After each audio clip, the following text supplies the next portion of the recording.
Dios te bendiga.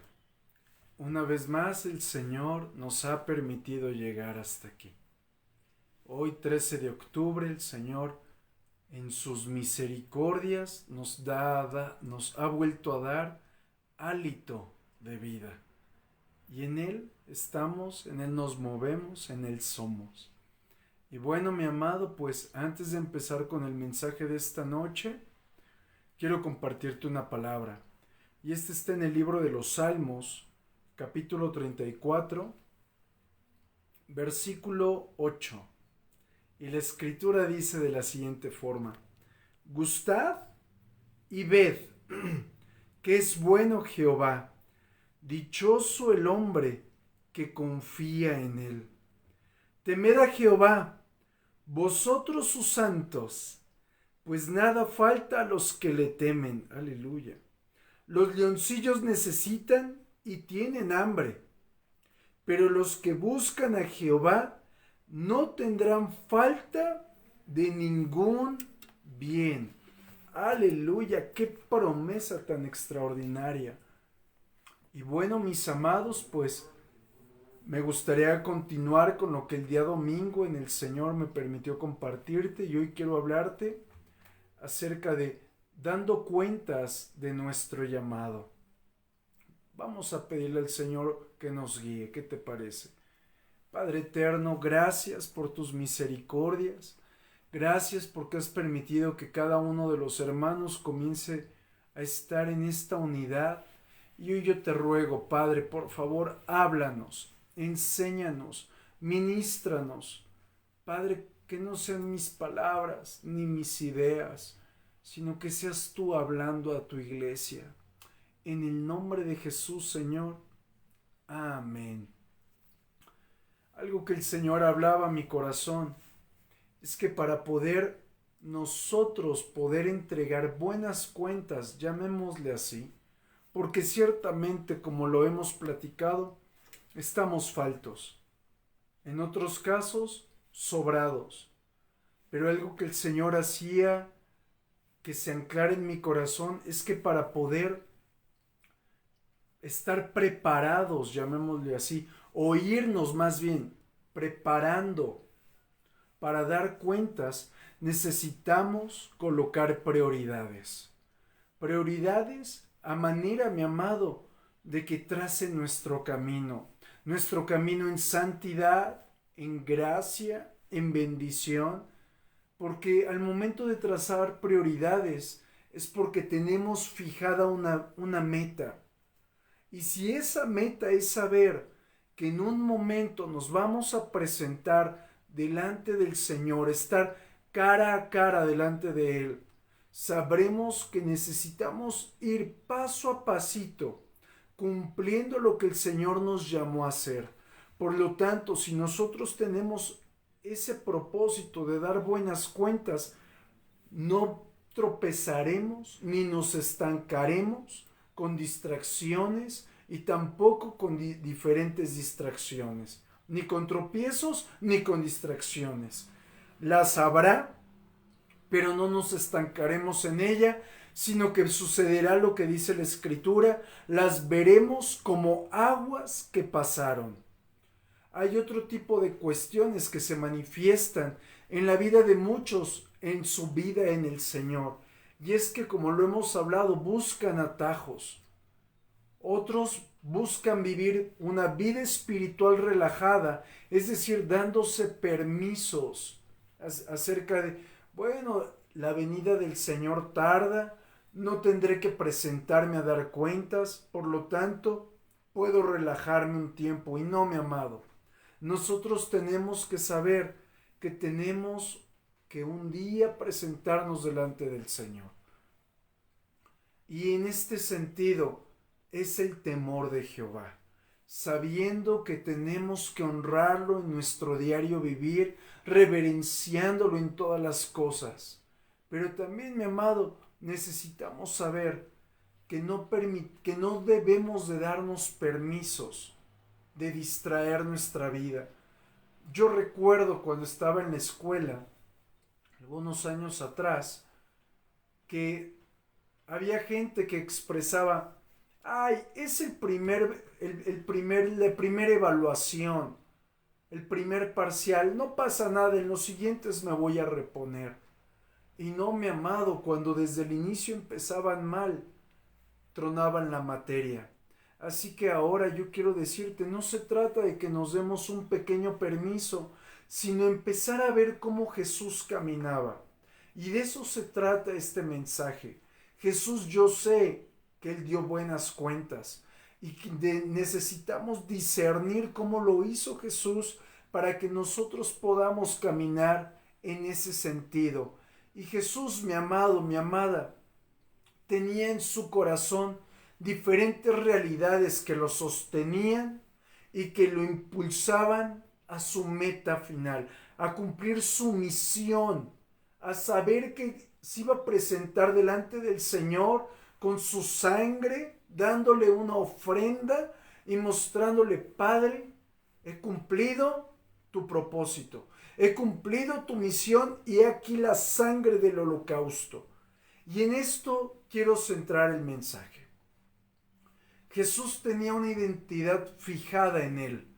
Sabía que tenía que cumplir un propósito, pero también sabía que cuando él se sintiera solo, vacío, tropezado, con hambre, y tal cual como nosotros nos sentimos, él tenía una fuente, y la fuente era el Padre. Y a causa de estos 3 puntos, saber que él tenía una identidad, que tenía que cumplir un propósito y que tenía una fuente, a causa de estos 3 puntos, él pudo lograr ese gran propósito que era nuestra salvación y venir a este mundo a establecer el reino de los cielos, y comprendió, yo lo veo así en el Señor, que todo lo que él vivió era para afirmar su identidad. Cada prueba, cada tropiezo no era otra cosa que afirmar su identidad y mostrarnos el camino. Y quiero mostrarte lo que dice en Juan capítulo 18, versículo 36 y 37. Dice la Escritura: mi reino no es de este mundo. Si mi reino fuera de este mundo, mis servidores pelearían para que yo no fuera entregado a los judíos. Pero mi reino no es de aquí. Le dijo entonces Pilato: luego, ¿eres tú rey? Respondió Jesús: tú dices que yo soy rey. Yo para esto he nacido y para esto he venido al mundo, para dar testimonio a la verdad. Todo aquel que es de la verdad oye mi voz. ¡Qué impresionante! Mi amado, mi amada, Jesús tenía algo muy claro: que su propósito, su llamado, su identidad no estaba anclada a este mundo. Por lo tanto, tu llamado, tu identidad y tu fuente no es de este mundo. Él sabía que al estar anclado a las verdades del Padre, todo lo que se enfrentara era para el establecimiento de su propósito. ¿Y cuál era el propósito? Un choque de reinos. Un choque entre el reino de las tinieblas y el reino de los cielos. Y a causa de eso, mi amado, hubieron muchísimos momentos de derrota, llamémosle así, o más bien de enfrentamientos, donde Jesús no se debilitó. Y quiero mostrarte una realidad. Cuando Jesús se enfrentó a Pilato, cuando se enfrentó al Sanedrín, en ese momento su llamado no dijo: ay, no, esto es muy difícil. Su llamado no fue quebrado. Su misión no fue traspasada. Por el contrario, Jesús sabía que tenía que cumplir un llamado y que daría cuentas de ello. Y por eso en el versículo que leímos hace rato declara la palabra: todo aquel que es de la verdad oye mi voz. ¿A qué voy con esto? Jesús sabía que enfrentaría multitudes que iban a verlo, pero no le iban a creer. Que iban a ver lo que él hacía, pero lo iban a desechar. Iban a ver cómo él padecía, pero se iban a burlar de él.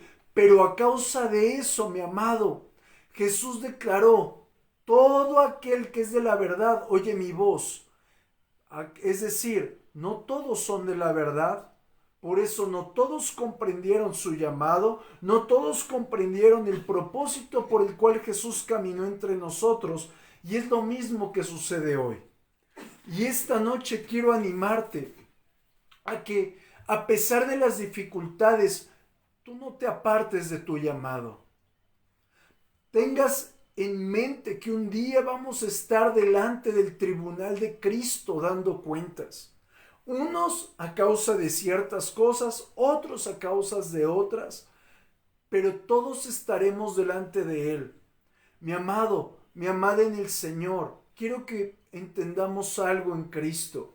Jesús no se enojaba a causa de que la gente no lo tomaba en cuenta. Jesús no se enojaba a causa de que muchos lo resistían. Por eso Jesús declaró en la Escritura, en Juan capítulo 1, versículo 11, a lo suyo vino, y los suyos no le recibieron, mas a todos los que le recibieron, a los que creen en su nombre, les dio potestad de ser hechos hijos de Dios.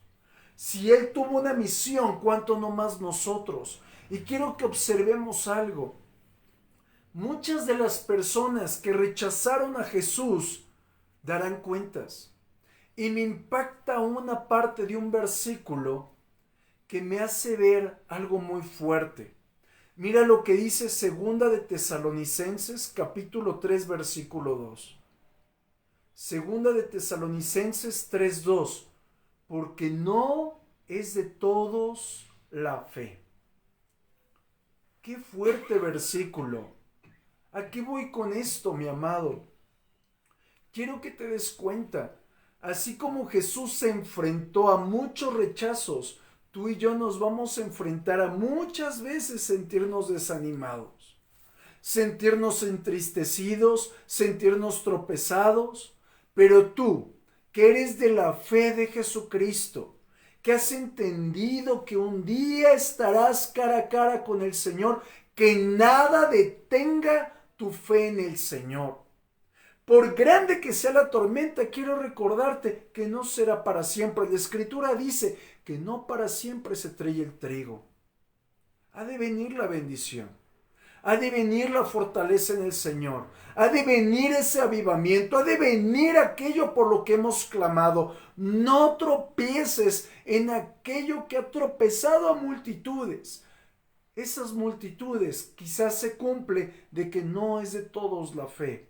Pero en ti y en mí quiero saber, en verdad, y entiendo en el Señor que somos siervos, somos hijos, somos llamados y somos gente que estamos puesta bajo la sombra del Todopoderoso. Amén.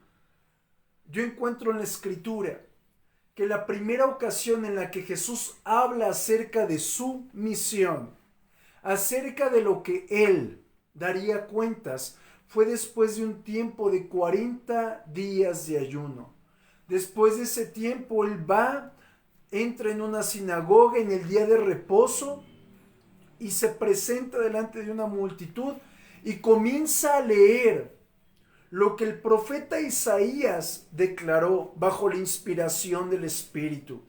Es decir, el profeta Isaías estaba hablando lo que el Padre haría en Jesús, lo que el Padre haría a través de Jesús. Y ahora imagínate Jesús hablando delante de todos los enemigos, llamémosle así, mostrando ese choque de reinos, diciendo en pocas palabras, un día yo estaré delante del Padre dando cuentas de esto. Y mira lo que Jesús leyó delante del Sanedrín.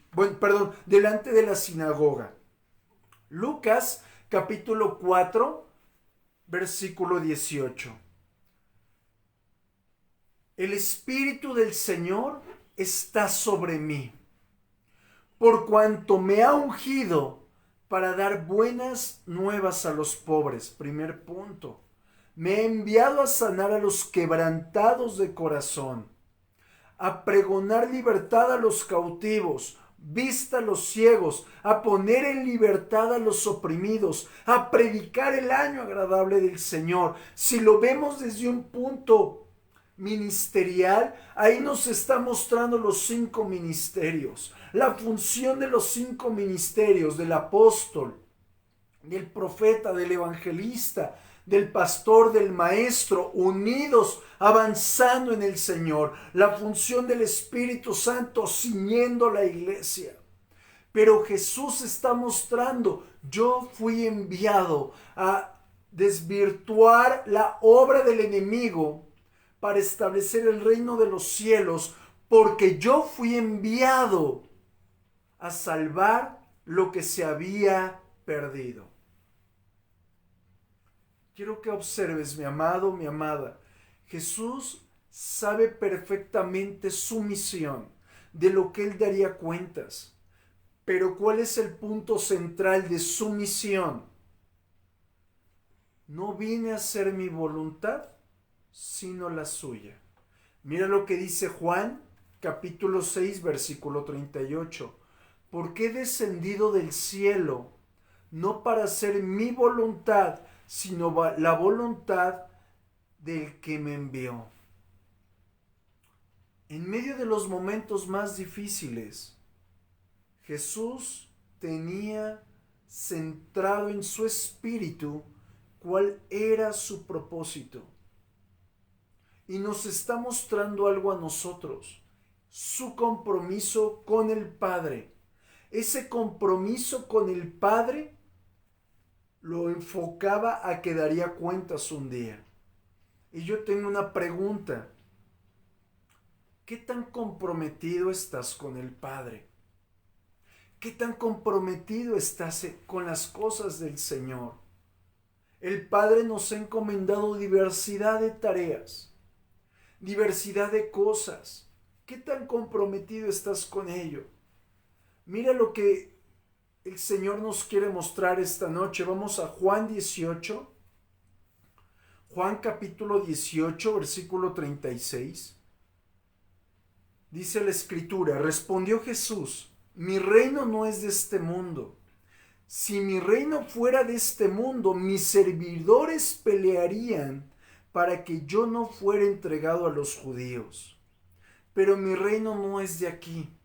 Le dijo entonces Pilato, luego, ¿eres tú rey? Respondió Jesús, tú dices que yo soy rey. Yo para esto he nacido y para esto he venido al mundo, para dar testimonio a la verdad. Mi amado, quiero que observemos. Jesús está mostrándonos su misión. Está diciendo a todo el oyente, yo voy a dar cuentas como hijo de Dios de lo que el Padre me asignó para venir a la tierra. De lo que se desprende, mi amado, de que parte de la misión de Jesús era, yo voy a llevar un fruto. La Escritura dice que tú y yo somos el fruto de su aflicción. Y me lleva a una pregunta muy profunda. ¿Estamos dando fruto acerca del propósito del cual el Señor nos llamó a hacer? Mi amado, ¿estamos creciendo en el Espíritu? Porque Jesús es una de las cosas que enfrentó a los hijos del trueno, dice la Escritura. Juan y a Santiago les dice, ¿vosotros de qué espíritu sois? Quiero que nos demos cuenta de qué espíritu somos. ¿Qué es lo que estamos haciendo realmente? Si estamos enfocándonos a servir, a crecer, a buscar las cosas del Señor, o no, o estamos siendo disipados por las cosas de este mundo. Algo que el Señor me hacía entender en mi corazón es de que una persona, no hay algo peor que le suceda a una persona que no sea el vivir sin un propósito. Hay multitud de libros que hablan de una vida con propósito, cómo cumplir tus metas, muchos libros en los cuales se centran a impulsar al hombre humanamente, pero la Escritura nos impulsa no a crecer humanamente, sino a crecer en el Espíritu, a crecer con un genuino propósito. Por ello, mi amado, quiero poner un fundamento esta noche.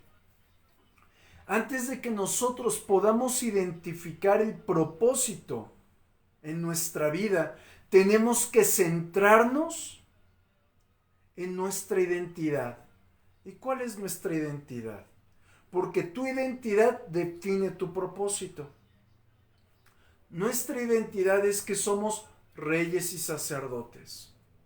Nuestra identidad es que somos hijos, somos siervos suyos, ovejas de su prado.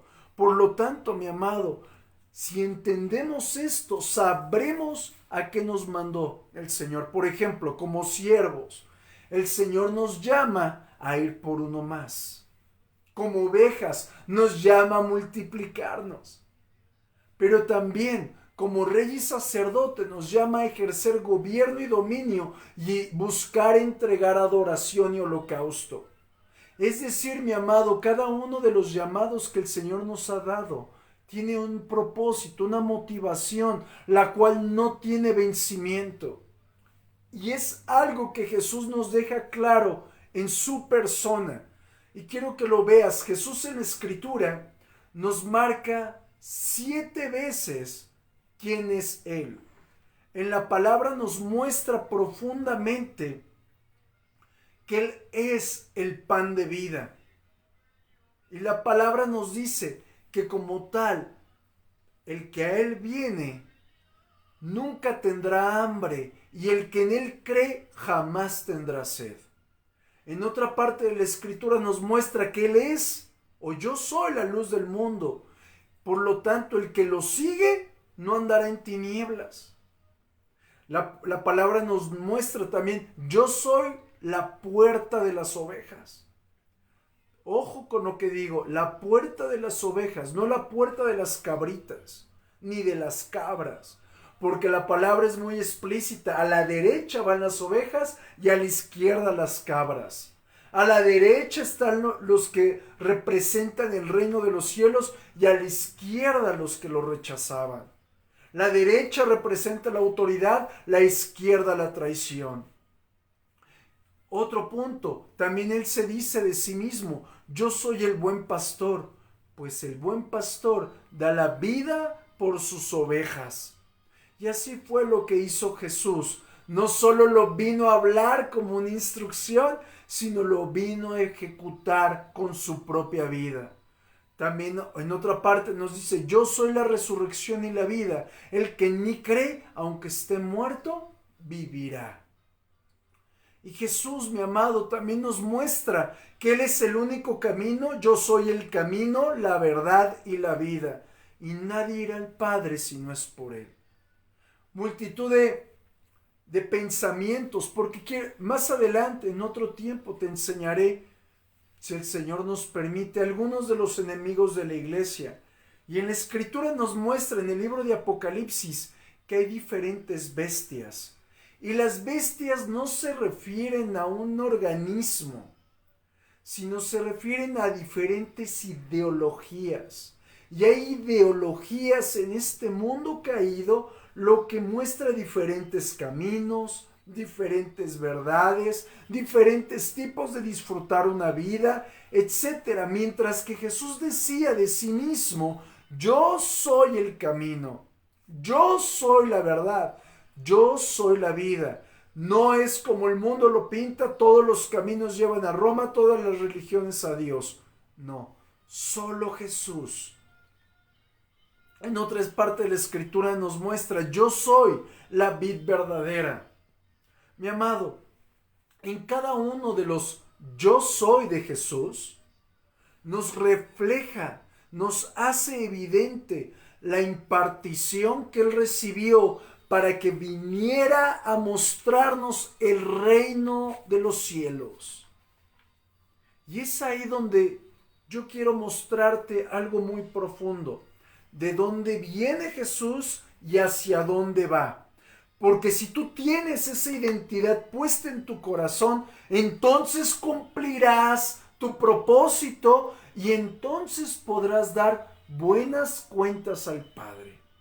Mira lo que dice Juan capítulo 8, versículo 14.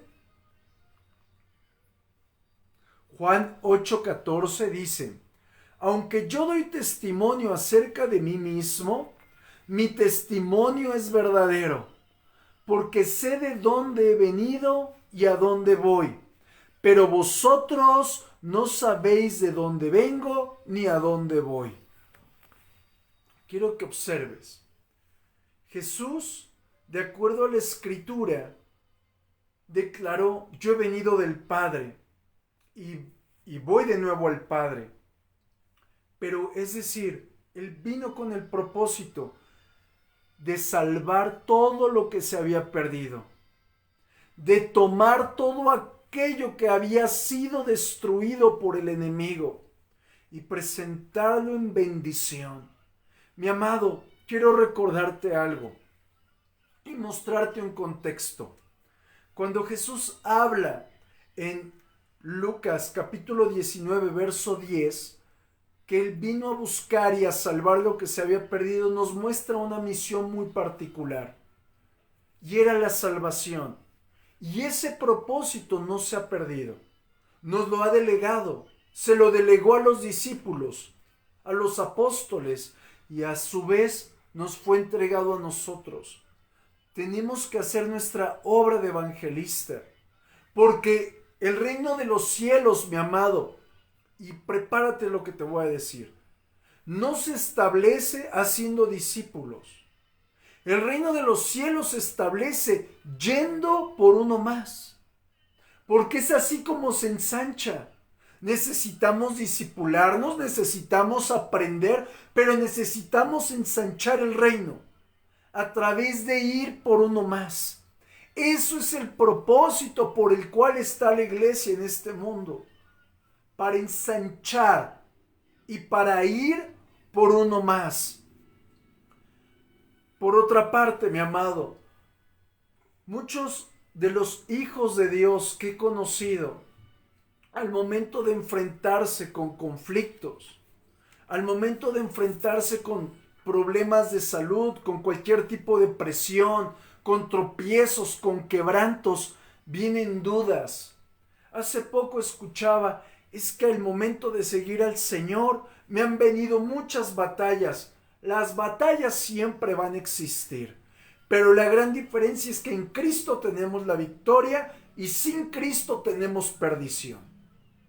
Así que no podemos atribuir el hecho de que porque hoy sigo a Cristo tengo conflicto. No, el conflicto siempre va a existir, pero el ser creyente en Jesucristo me lleva a anclarme en lo que le dijo Pablo a Timoteo: yo sé en quién he creído. Y cuando Pablo le está diciendo esto a su hijo Timoteo, le está diciendo entre líneas: yo sé para quién me estoy desgastando en vida. Por lo tanto, mi amado, nosotros tenemos que tener centrados estos dos pensamientos: saber en quién hemos creído y a quién le estamos sirviendo, porque de acuerdo a esto derivaremos nuestras buenas o nuestras malas cuentas. Y si esto lo entendemos, mi amado, sabremos el porqué de la oposición. Jesús se enfrentó desde siempre a la oposición, desde que estaba en el vientre de María. Huyó de aquí para allá, de Belén y luego a Egipto. Tiempo después lo querían asesinar. Mi amado, si nosotros tenemos centrado el hecho de que tenemos un propósito en el Señor, sabremos que las dificultades y las pruebas son peccata minuta. Son solo parte del show, parte del libreto. La enfermedad, el dolor, todo es parte del show para ver glorificarse al Rey de los cielos en nuestra vida. Hace algún tiempo había una hermana que me decía: por favor, ore por este familiar que se ha ido de casa. y clamábamos esta hermana y varios por este familiar. Y ahora que este familiar en la misericordia del Señor está con bendición en casa, podemos glorificar a Dios juntos. Pero eso sí, la prueba hizo fortalecer a esta persona su fe. Y quiero mostrarte, mi amado, que si tú y yo no cedemos al tropiezo y a la dificultad, glorificaremos con nuestra propia vida al Todopoderoso. Y de eso se trata, dar cuentas también. Aleluya. Por otra parte, si nosotros estamos centrados en nuestra identidad como hijos, como reyes y sacerdotes, como siervos de Dios, como gente en la cual ha sido derramado el Espíritu Santo, esa identidad será el mejor antídoto a cualquier ataque de Satanás. Al ataque que viene a través de la gente, al ataque de los pensamientos que vienen en nuestro corazón, a la tristeza, a la amargura, toda especie de mal. Mira, algo bien importante que quiero dejar en tu corazón. He ido aprendiendo que desde poco antes de que empiece el mes de octubre, hay muchos ataques espirituales, una tiniebla densa. Y en este mes, que ya vamos en el día 13, por su gloria, observo que genuinamente el ataque es permanente, pero la victoria es constante. Habrá opresiones, dificultades, conflictos, pero la victoria está presente a causa de la presencia de Dios. Por tanto, mi amado, si tú pasas momentos de dificultad, ten en cuenta que parte de tu identidad te hace echar mano a tu fuente, la fuente que es el Padre, la fuente la cual está respaldándote a través del nombre de Jesucristo, a través de la sangre del Cordero, a través de su palabra para vencer la batalla. Y aún de esto daremos cuentas. Si oramos o no oramos, si creemos o no creemos. ¿Por qué? Porque también lo vemos en nuestro Señor Jesús. Mi amado, mi amada en el Señor, cuando tenemos anclada nuestra identidad, sabremos hacia dónde correr en el tiempo de dificultad. Sabremos que todas las cosas que nos suceden nos ayudarán a bien. Pero también, cuando pasemos por momentos de gravedad de cualquier tipo, sabemos que tenemos un ayudador, un sustentador, un libertador, alguien que nos dice: no temas, que yo estoy contigo, no desmayes, porque yo soy tu Dios, quien te esfuerza y te dice: yo te ayudo.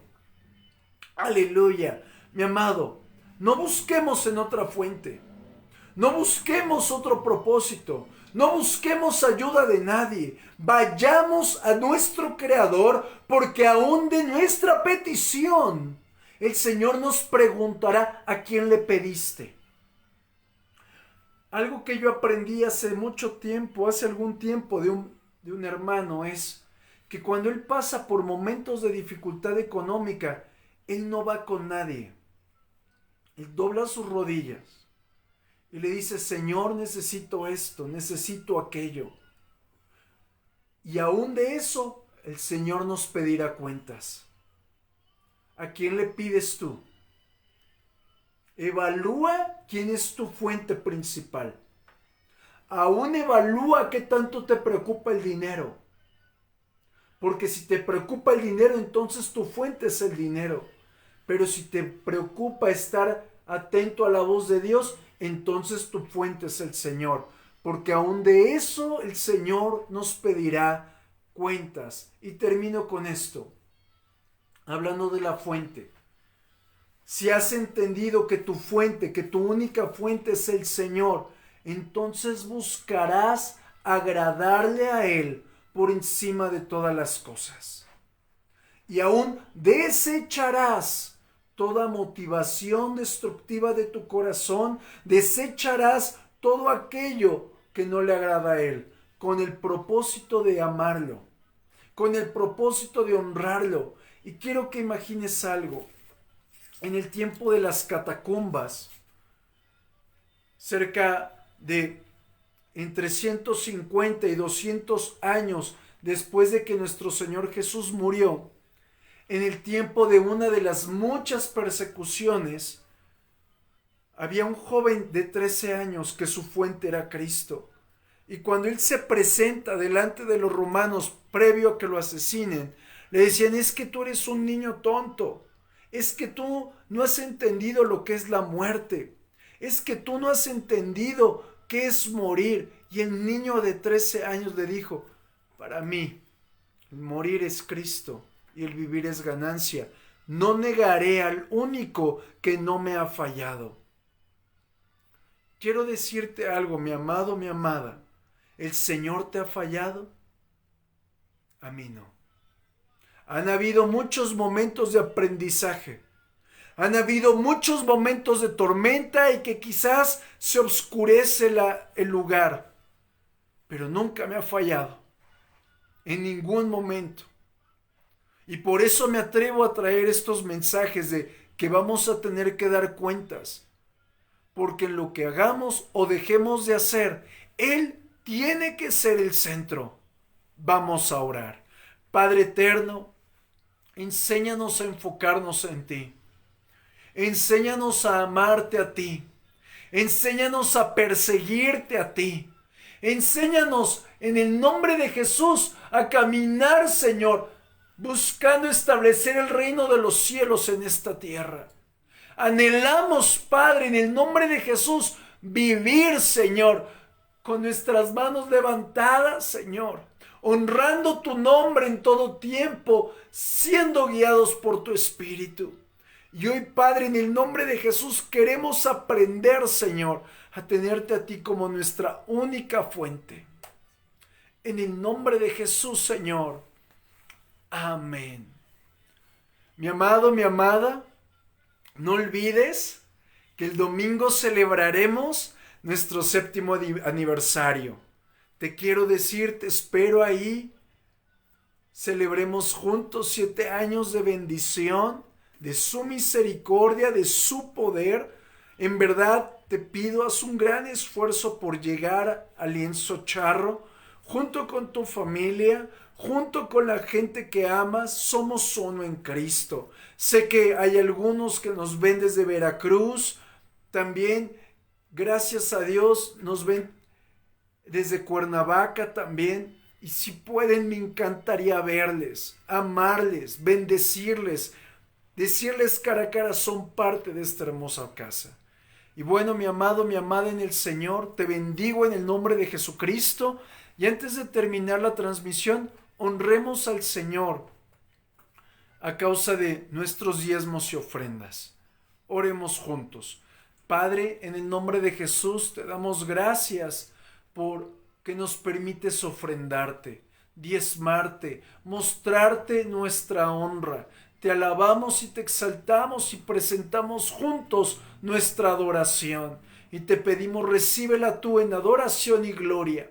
En el nombre de Jesús, amén. Mi amado, Dios te bendiga, Dios te guarde. Nos conectamos mañana para un tiempo de oración. Buenas noches.